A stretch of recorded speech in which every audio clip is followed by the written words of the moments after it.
আমি elevator education থেকে Souvik sir কথা বলছি। আমি জানাতে চাই যে আমাদের এখানে এমবিএ ফার্স্ট সেমিস্টার 2025-এ ম্যাকআউটের টিউশন চালু হয়ে গেছে এবং ম্যাকআউট ইউনিভার্সিটির এমবিএর ফার্স্ট সেমিস্টারের ক্লাস অনলাইন টিউশন ছাড়াও আমরা কিন্তু ক্যালকাটা ইউনিভার্সিটি, বিদ্যাসাগর, কল্যাণী, যেগুলো ওয়েস্ট বেঙ্গলের যে ইউনিভার্সিটিগুলো এমবিএ পড়াচ্ছে সেগুলোরও আমরা অনলাইন ক্লাস বা অনলাইন টিউশন প্রোভাইড করে থাকি। তো আজকে অলরেডি প্রায় মার্চ মাস শেষ হতে চললো। দেখবে তোমাদের এমবিএ যারা এই বছর 2025-এ ফার্স্ট সেমিস্টারে অ্যাডমিশান নিচ্ছ, তাদের পরীক্ষাগুলো নয় 2025-এর লাস্টে ডিসেম্বরের ফার্স্ট উইকে, নয় 2026-এর জানুয়ারিতে হবে। তো এমবিএ ফার্স্ট সেমিস্টারের সিলেবাসটা এখন এআইসিটি যেরকম করেছে সব ইউনিভার্সিটিতে, শুধু ম্যাকআউট বলে না, খুব টাফ। ফার্স্ট সেমিস্টারটায় কিন্তু ইকোনমিক্সের ভেতর মাইক্রো ইকোনমিক্স এবং ম্যাক্রো ইকোনমিক্স দুটো পেপার ঢুকিয়ে দিয়েছে, যেটা কিন্তু মাইক্রো ইকোনমিক্সটা আগে ফার্স্ট সেমিস্টারে থাকতো, সেকেন্ড সেমিস্টারে ম্যাক্রো ইকোনমিক্স থাকতো। কাজেই সিলেবাসটা কিন্তু প্রায় 200 নম্বরের হয়ে গেছে একটা পেপারই।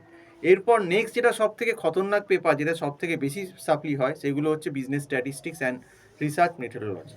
এই পেপারটার ভেতর স্ট্যাটিস্টিক্স 1, স্ট্যাটিস্টিক্স 2 এবং আরএমের সমস্ত জিনিসপত্র আছে, এবং স্ট্যাটের ভেতর একটা হিউজ সিলেবাস আছে। প্রথমে তো ওই ফ্রিকোয়েন্সি ডিস্ট্রিবিউশন, মিন, মিডিয়ান, মোড, এগুলো আছেই, স্ট্যান্ডার্ড ডিভিয়েশন, কোরিলেশন, রিগ্রেশন, এগুলো আছেই। তার সঙ্গে কিন্তু প্রবাবিলিটি, তারপর তোমার বাইনোমিয়াল, পয়জো, নর্মাল ডিস্ট্রিবিউশন, হাইপোথিসিসের 10টা কেস, অ্যানোভা টেবিল, তার সঙ্গে আরএম, একটা বিশাল সিলেবাস।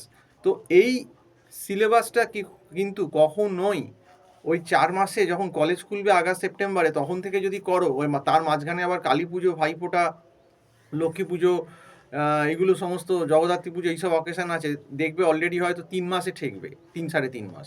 তো 3-3.5 মাসে করা কখনোই সম্ভব না। ওই জন্য আমি বারবার আগেও বলেছি, সিনিয়রদের বেলাও বলেছি, তোমাদের বেলাও বলছি, যে আগে থেকে কিন্তু অনলাইন ক্লাস চালু করে দাও, অন্তত ইকোনমিক্স, স্ট্যাট এবং আরেকটা যে পেপার আছে অ্যাকাউন্টসের, এই পেপারগুলো যাদের ব্যাকগ্রাউন্ড নেই, যারা আর্টস থেকে আসছো বা যারা সায়েন্স থেকে আসছো, ইকোনমিক্স, স্ট্যাট জানো না, তাদের কিন্তু খুব মুশকিল হয়ে যাবে পরে গিয়ে, কারণ পরে আর সময় পাবে না। এবং এখন ম্যাকআউটের ইনভিজিলেশন প্রসেস এবং অন্য ইউনিভার্সিটিগুলো, ক্যালকাটা ইউনিভার্সিটি বলো, বিদ্যাসাগর বলো, এদের কিন্তু প্রশ্নপত্র অনেক টাফ হয়ে গেছে এবং কম্পারেটিভলি কিন্তু ফার্স্ট সেমে প্রচুর সাপ্লি হচ্ছে। এটা শুধু ভয় দেখাবার কথা না, এটা কিন্তু রিয়েল ফ্যাক্ট।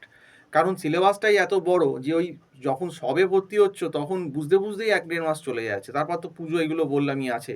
এই অড সেমিস্টারটায় পুজো, লক্ষ্মী পুজো, কালী পুজো, ভাইফোঁটা, জগদ্ধাত্রী পুজো, এসব করেই প্রায় 20-25 দিন, 1 মাস কেটে যায়। তো সেই জন্যই সবাইকে আমি বলছি, আমাদের এখানে অনলাইন ক্লাস হচ্ছে একটা প্রত্যেকটা সাবজেক্টে মান্থলি ফিজের বেসিসে। এমবিএ ফার্স্ট সেমিস্টার 2025-এর ক্লাস যারা করতে চাইছো, আমার যে নাম্বারটা এখানে বলে দিচ্ছি, এবং আমার টাইটেলেও আছে, এবং হোয়াটসঅ্যাপও আছে, হোয়াটসঅ্যাপও করতে পারো। আমার নাম্বারটা হচ্ছে 9831044518। এই নাম্বারে কল করে কিন্তু আমার সঙ্গে অনলাইন ক্লাস বা টিউশনের ব্যাপারে এমবিএ ফার্স্ট সেমে তোমরা কথা বলতে পারো। তবে এটাই বলবো যে দেরি করো না, কারণ দেখো প্রায় মার্চ মাস শেষ হতে চললো। April, May, June, July, August, September, October, November, এখন থেকে করলে 7-8 মাস, তাও হাতে 8 মাস সময় থাকলে কি হবে না, একটু ধরে ইকোনমিক্স, স্ট্যাট, এগুলো বোঝানো যাবে। এরপর যদি আরও সময় নষ্ট করো, যে ওয়েট করো যে আমি কখন অ্যাডমিশান নেবো, সেই সময় কলেজ খুলবে, আমার কাছে হয়তো সেপ্টেম্বরে এলে, তখন কিন্তু আর কিছু করা যাবে না। কারণ তখন আর কি হবে, পুজোর জন্য তো, পুজো এসব অকেশনের জন্য অলরেডি 20-25 দিন নষ্ট হবে। তো কতদিন, সেপ্টেম্বর, অক্টোবর, নভেম্বর, ডিসেম্বর, মানে ওই হাতে তোমার 3 মাস হার্ডলি থাকলো। 3 মাসে এই সিলেবাস কিছু হওয়ার না। তখন আসাও যা, না আসাও তা, সেই একই ব্যাপার। এবং এই দেখবি ম্যাক্সিমাম এই কারণেই সাপ্লিগুলো হয়। এবার যারা একটু বোঝদার, বুদ্ধিমান, তারা ব্যাপারটাকে আগে থেকে করে রাখে যাতে ধাক্কাটা না খায়।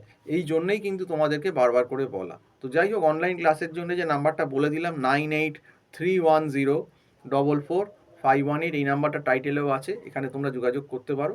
সম্পূর্ণ ভিডিওটা দেখার জন্য অসংখ্য ধন্যবাদ। নমস্কার।